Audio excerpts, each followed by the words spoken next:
सहसंयोजक आबंध।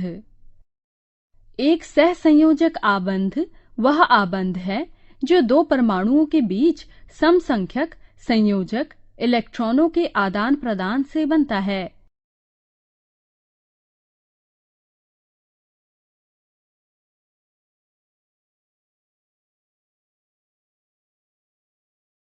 आइए क्लोरीन अणु के निर्माण की व्याख्या करें।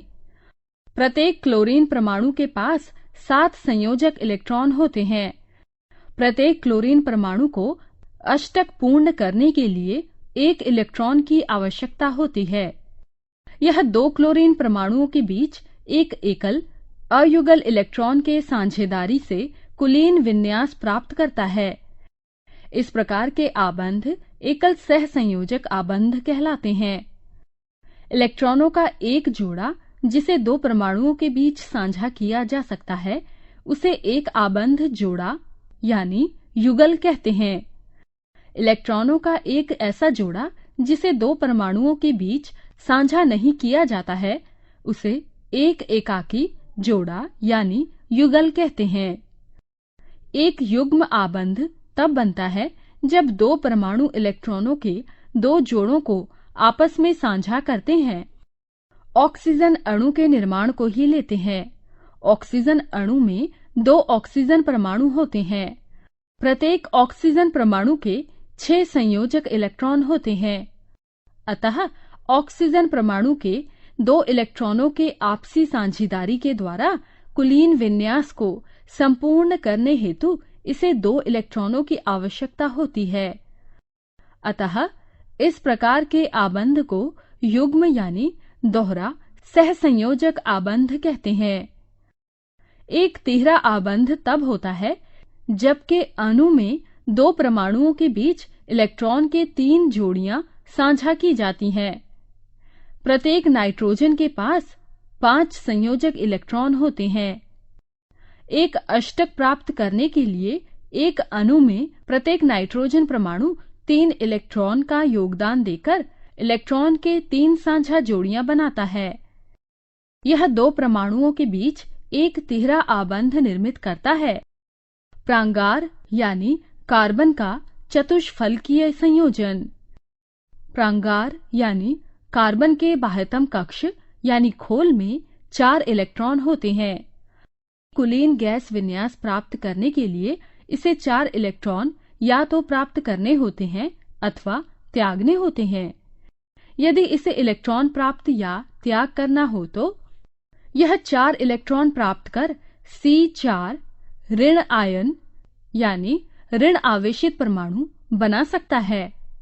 परंतु 6 प्रोटॉन समृद्ध नाभिक के लिए 10 इलेक्ट्रॉनों को अर्थात 4 अतिरिक्त इलेक्ट्रॉनों को संभालना मुश्किल हो सकता है। यह C4 धन आयन यानी धन आवेशित परमाणु बनाने के लिए 4 इलेक्ट्रॉन त्याग सकता है। परंतु 4 इलेक्ट्रॉनों को त्याग करने के लिए इसे विशाल मात्रा में ऊर्जा की आवश्यकता होगी, जिससे 6 प्रोटॉन एवं केवल 2 इलेक्ट्रॉन युक्त एक प्रांगार यानी कार्बन धन आयन शेष रहेगा। प्रांगार यानी कार्बन अपने संयोजक इलेक्ट्रॉनों को कार्बन अथवा अन्य तत्वों के अन्य परमाणुओं के साथ साझा करके इस समस्या का समाधान निकालता है। साझा किए हुए इलेक्ट्रॉन दोनों परमाणुओं के बाह्य कक्षों के सदस्य होते हैं एवं दोनों परमाणुओं को कुलीन गैस विन्यास प्राप्त करने का मार्ग दिखाते हैं। इलेक्ट्रॉनों की साझेदारी से बने हुए इस प्रकार के आबंध सहसंयोजक आबंध कहलाते हैं। आइए अब मीथेन पर एक दृष्टि डालते हैं। यह भी प्रांगार यानी कार्बन द्वारा निर्मित सरलतम यौगिक में से एक है। मीथेन का सूत्र CH4 है। जैसे कि आप देखते हैं हाइड्रोजन की संयोजकता 1 होती है। प्रांगार यानी कार्बन चतुष्फलकीय संयोजक होता है क्योंकि इसके 4 संयोजक इलेक्ट्रॉन होते हैं। एक कुलीन गैस विन्यास प्राप्त करने के लिए प्रांगार यानी कार्बन इन इलेक्ट्रॉनों को हाइड्रोजन के 4 परमाणुओं के साथ साझा कर मीथेन अणु बनाता है। प्रांगार यानी कार्बन के अपरूप। एक तत्व विभिन्न रूप में पृथक भौतिक गुण परंतु समरूप रासायनिक गुण लिए हुए अपरूपता कहलाता है। प्रांगार यानी कार्बन के अनेक अपरूपता होते हैं एवं उन्हें इस प्रकार वर्गीकृत किया जाता है: स्टिफिकीय एवं अनियत रूपी यानी अनाकार। स्टिफिकीय को आगे हीरक यानी हीरा, ग्रेफाइट एवं फुलेरीन में वर्गीकृत किया गया है। अनियत रूप यानी अनाकार को अंगार यानी कोयला, काष्ठ अंगार यानी काठ कोयला एवं दीपक का काजल यानी कालिख। अंगार यानी कोयला एक गैस एवं खनिज तेल यानी पेट्रोलियम उत्पाद है। काष्ठ अंगार यानी काठ कोयला को अतः पर काष्ठ, काष्ठ अंगार, शर्करा, काष्ठ अंगार एवं जंतु काष्ठ अंगार में वर्गीकृत किया गया है। इस इकाई यानी खंड में आप प्रांगार यानी कार्बन के केवल स्टफकीय अपरूपता को जानेंगे। हीरक यानी हीरा में प्रत्येक प्रांगार यानी कार्बन परमाणु अन्य 4 प्रांगार यानी कार्बन परमाणुओं के साथ चतुष्फलकीय रूप से जुड़ा होता है। 3 चतुष्फलक जुड़कर एक संकुचित यानी सघन 6 सदस्यीय वलय बनाते हैं एवं 4 चतुष्फलकों के द्वारा आच्छादित होकर एक बृहद संरचना बनाते हैं। इस संरचना की पुनरावृत्ति एक त्रिआयामी संरचना बनाता है, जैसे कि यहाँ दर्शाया गया है। अतः यह एक सहसंयोजक तंत्र ठोस है जो कठिनतम पदार्थ है। ग्रेफाइट में प्रांगार यानी कार्बन परमाणु सपाट समानांतराल परतों में सामान्य षटकोणों में व्यवस्थित होते हैं। इन परतों में प्रत्येक प्रांगार यानी कार्बन अन्य 3 के साथ सहसंयोजक आबंधों से आबद्ध होता है। अतः ग्रेफाइट दोहरे आबंध के कुछ विशेषताओं को अर्जित करता है। प्रत्येक परत संलग्न परतों के साथ क्षीण वैन डर वाल्स बलों से जुड़ा होता है। यह प्रत्येक परत को अन्य परत पर सरलता से फिसलने देता है। इस प्रकार के संरचना के कारण ग्रेफाइट नर्म और चिकना होता है एवं एक स्नेहक का कार्य कर सकता है। फुलेरीन एक अन्य प्रकार के प्रांगार यानी कार्बन प्रांगार यानी कार्बन का बहुमुखी प्रकृति। 2 अन्य विशेषताओं के कारण प्रांगार यानी कार्बन असंख्य यौगिक बनाता है: अ चतुष्फलकीय संयोजकता, ब श्रृंखलन।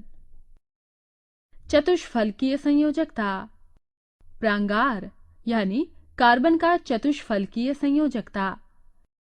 परमाणुविक संख्या 6, इलेक्ट्रॉनिक विन्यास 2, 4, संयोजक इलेक्ट्रॉन 4, संयोजकता 4। अतः कुलीन गैस विन्यास प्राप्त करने के लिए प्रांगार अर्थात कार्बन के 4 इलेक्ट्रॉन चाहिए। दूसरे शब्दों में प्रांगार यानी कार्बन के अन्य एकल संयोजकता युक्त तत्वों के अथवा प्रांगार अथवा कार्बन के परमाणुओं के साथ 4 आबंध स्थापित करने की योग्यता है। प्रांगार यानी कार्बन के यौगिक ऑक्सीजन, हाइड्रोजन, नाइट्रोजन, गंधक यानी सल्फर, क्लोरीन एवं अन्य अनेक तत्वों के साथ बनते हैं, जिससे विशिष्ट गुण लिए हुए यौगिक उत्पन्न होते हैं, जो अणु में उपस्थित प्रांगार यानी कार्बन के अतिरिक्त अन्य तत्वों पर निर्भर करते हैं। श्रृंखलन अन्य प्रांगार यानी कार्बन परमाणुओं के साथ आबंध बनाने की प्रांगार यानी कार्बन की एक अन्य योग्यता है, जो विशाल अणुओं को जन्म देता है। इस गुण को श्रृंखलन कहते हैं। यहाँ देखिए, प्रत्येक प्रांगार यानी कार्बन एक दूसरे से जुड़कर रैखिक, शाखा युक्त, चक्रीय इत्यादि अणु बनाता है, जैसे कि यहाँ दर्शाया गया है।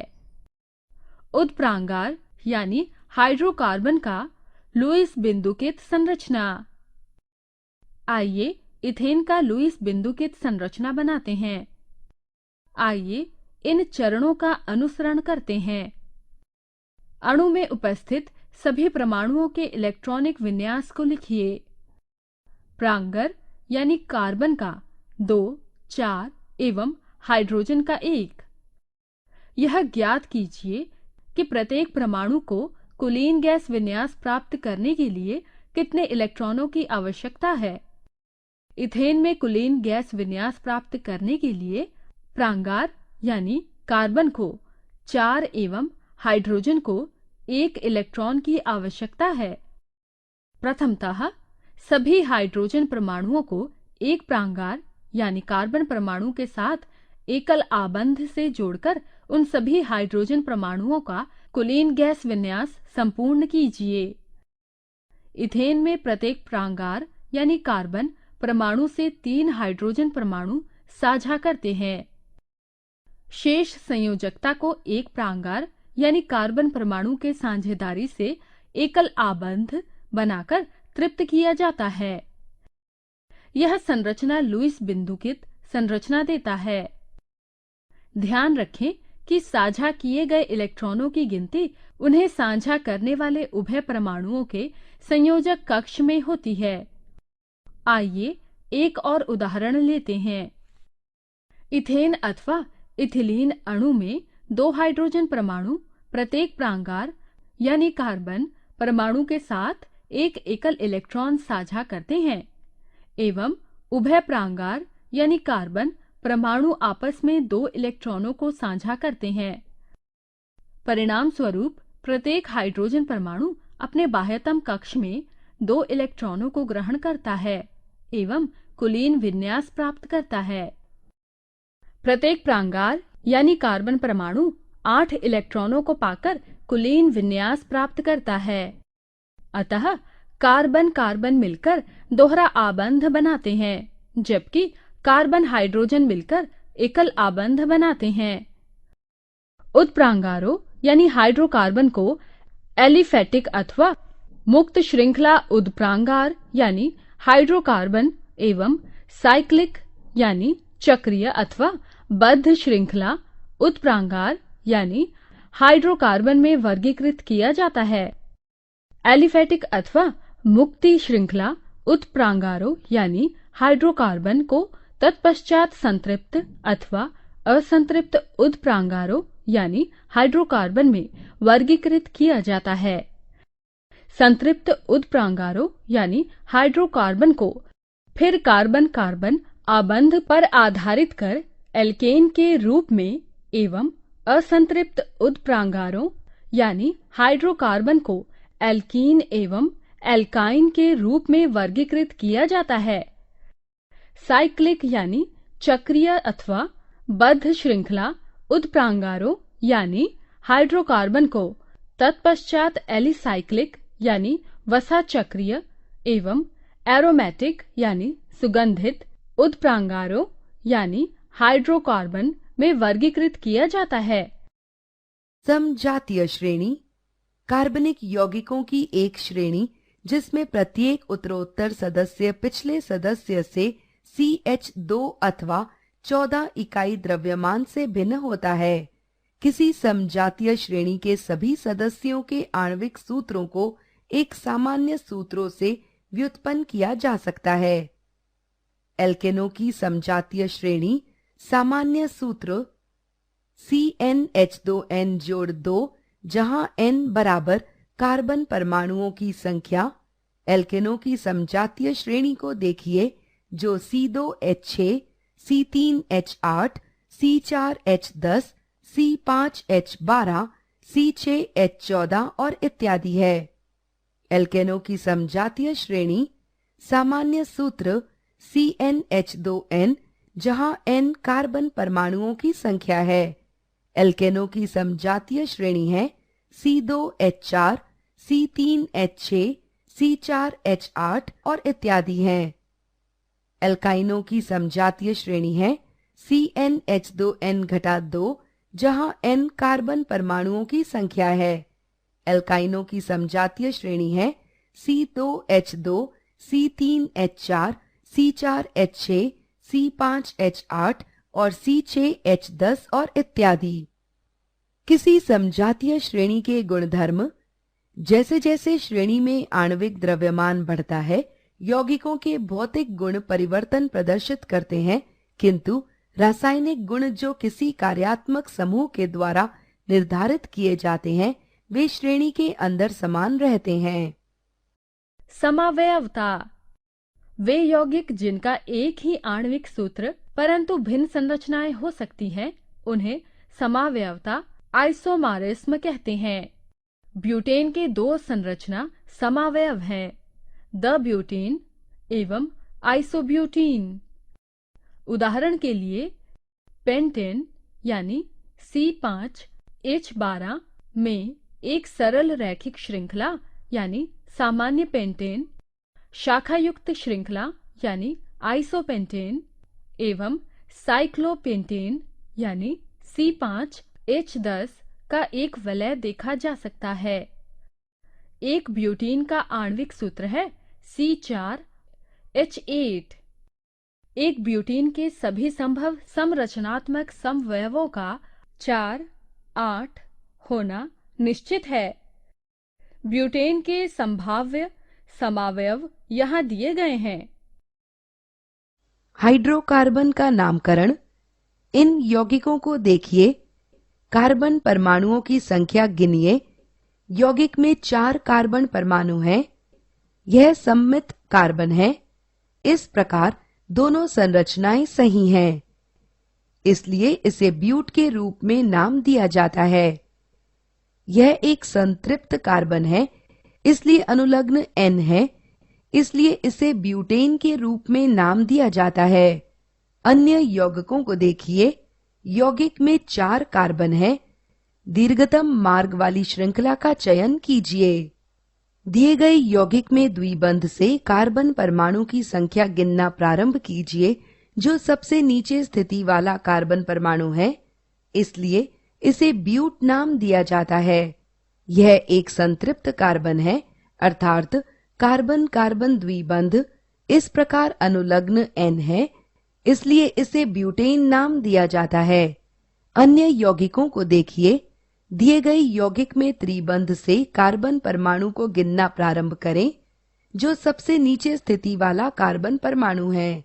इस प्रकार अनुलग्न वाइन है, इसलिए इसे ब्यूटाइन नाम दिया जाता है। दिए गए यौगिक का नाम लिखिए। दीर्घतम मार्ग वाली श्रृंखला का चयन कीजिए और अन्य एल्काइल समूह स्थानापन्न है।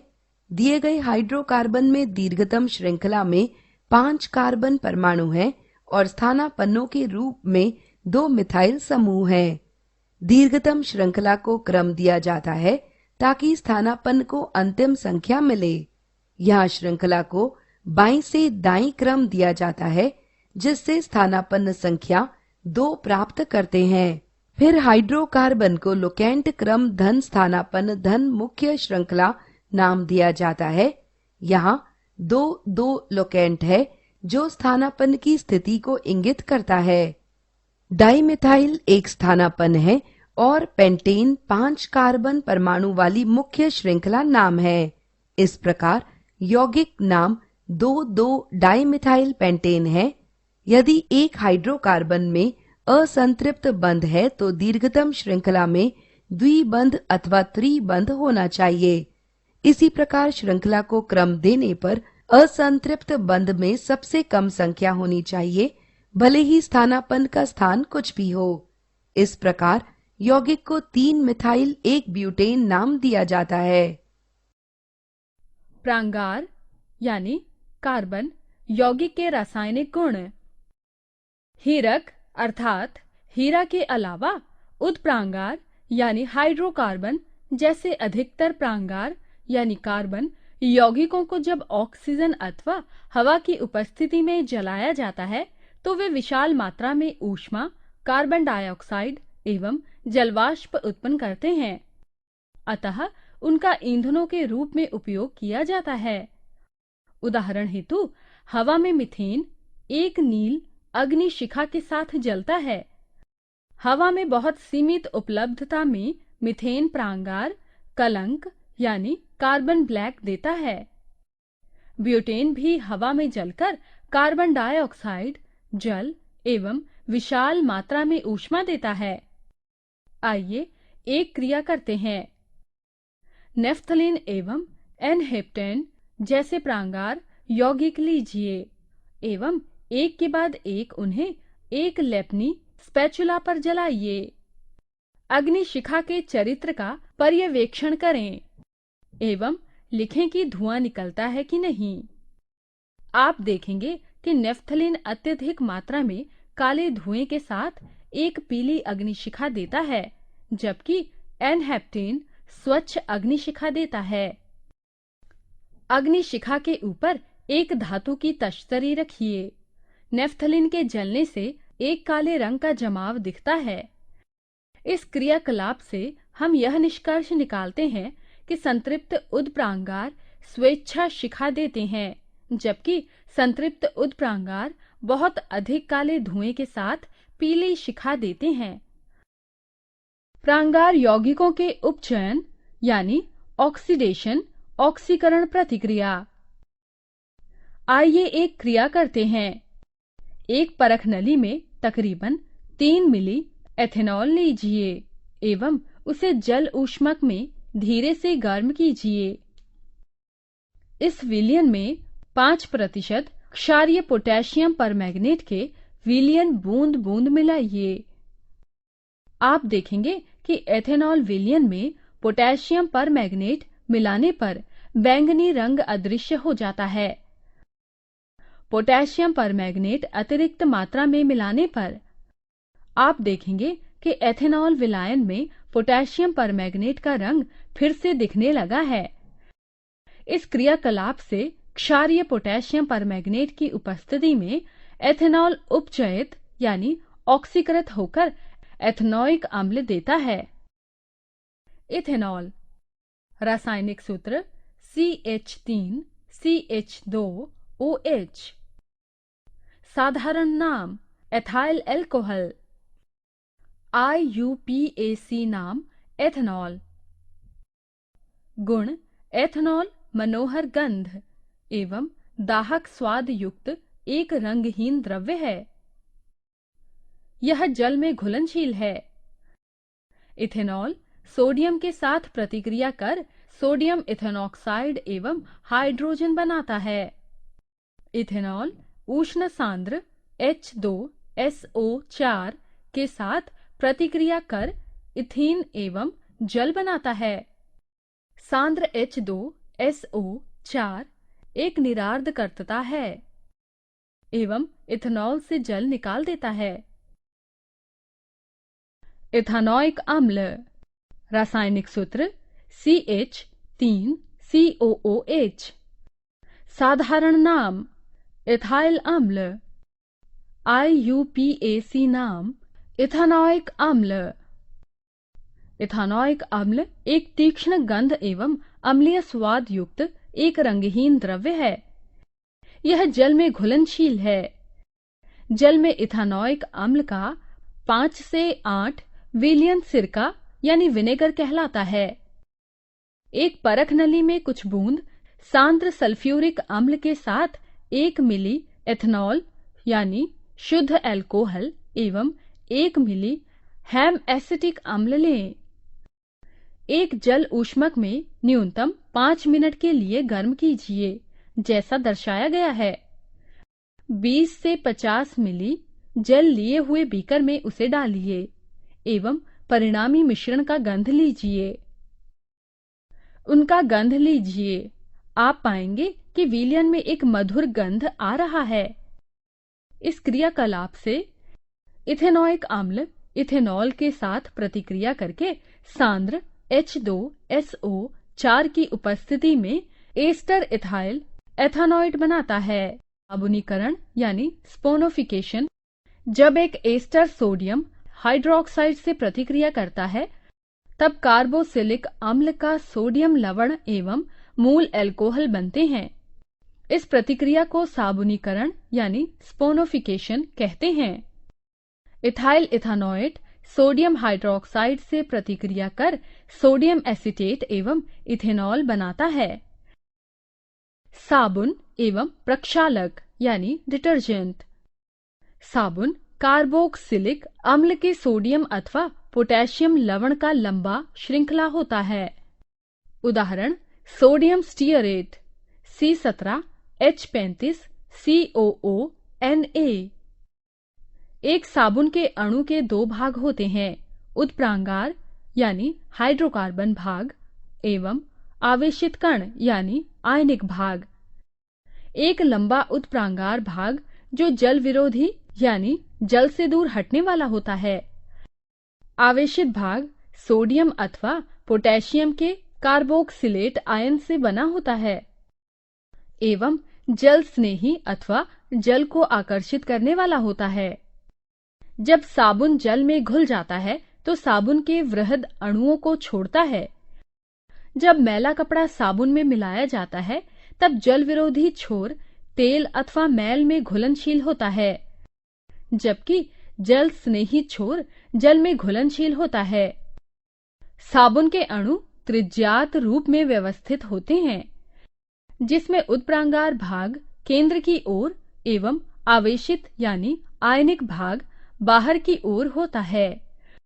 उत्प्रांगार भाग मैल, तेल एवं स्नेहक को घोल लेता है एवं गुच्छेदार संरचना बनाता है। इस बनावट को एक मिशेल कहा जाता है।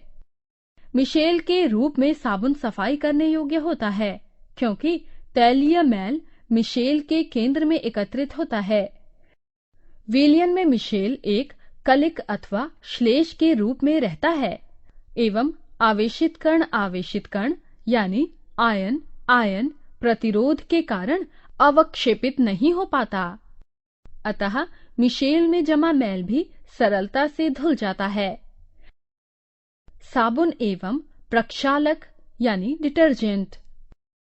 प्रक्षालक यानी डिटर्जेंट सल्फोनिक अम्ल के सोडियम लवण के लंबी श्रृंखलाएं होती हैं। साबुन का उपयोग मृदु जल में किया जाता है, जबकि डिटर्जेंट का उपयोग कठोर जल में तथा मृदु जल में किया जाता है। आइए एक कार्य करें। 2 परख नलियों के प्रयोग में 10 मिली कठोर जल लीजिए। एक में 5 बूंद साबुन का विलयन डालें एवं दूसरे में 5 बूंद डिटर्जेंट का विलयन डालें। दोनों परख नलियों को एक ही समय के लिए हिलाइए। क्या दोनों ही परख नलियों में एक ही मात्रा में फेन यानी झाग होता है? किसी परख नली में एक दधिवत ठोस बना है। आप देखेंगे कि डिटर्जेंट विलायन में अधिक फेन यानी झाग एवं साबुन विलायन में एक श्वेत दधिवत अवक्षेप बना है। अतः साबुन कठोर जल में अच्छी धुलाई नहीं करता, क्योंकि यह कठोर जल में कैल्शियम एवं मैग्नीशियम के अघुलनशील अवक्षेप बनाता है। डिटर्जेंट कठोर जल में अच्छी धुलाई करता है, क्योंकि यह कठोर जल में कैल्शियम एवं मैग्नीशियम के अघुलनशील अवक्षेप नहीं बनाता है।